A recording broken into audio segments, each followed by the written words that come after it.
Let's pull the barrel off, see what's going on.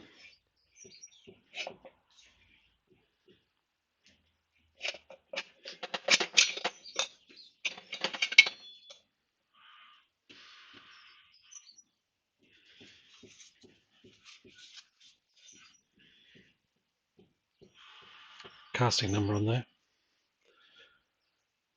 which I can't read. Oh, 71, 71 12 15.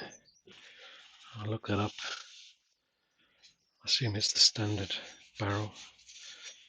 I guess the line has been changed to get the 20 thou. But again, that bore doesn't look too bad at first glance.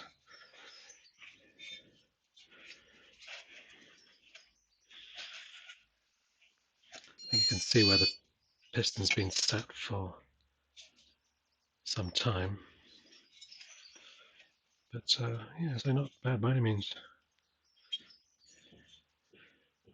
Again, this piston looks a bit fancy. I don't imagine that's a standard piston. Okay, so this barrel seems to be non-standard. So I can measure the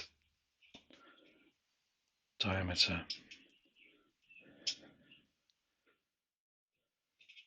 Right, so that is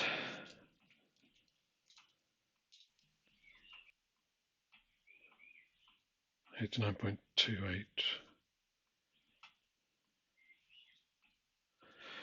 which does tally with just measuring it like this, 9.28. So yeah, that seems to be a non-standard size. It's been bored out. That's bigger than 40 oversized. So yeah, I'd be interested to know if anybody knows what this might be. The piston has got these extra grooves cut into the skirt. There's 3 grooves, and then obviously the ring grooves, 2 compression and 1 oil scraper. So yeah, and the crown is slightly unusual as well. There's a distinct step there, a 90-degree step, and then the curve up onto the top, and obviously the cutaways for the valves themselves.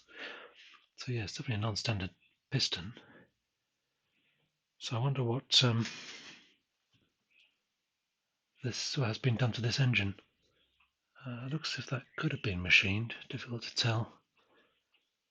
I think if you go too far oversized, then you need to drill out or bore out rather the crankcases to take a bigger barrel, or bigger liner.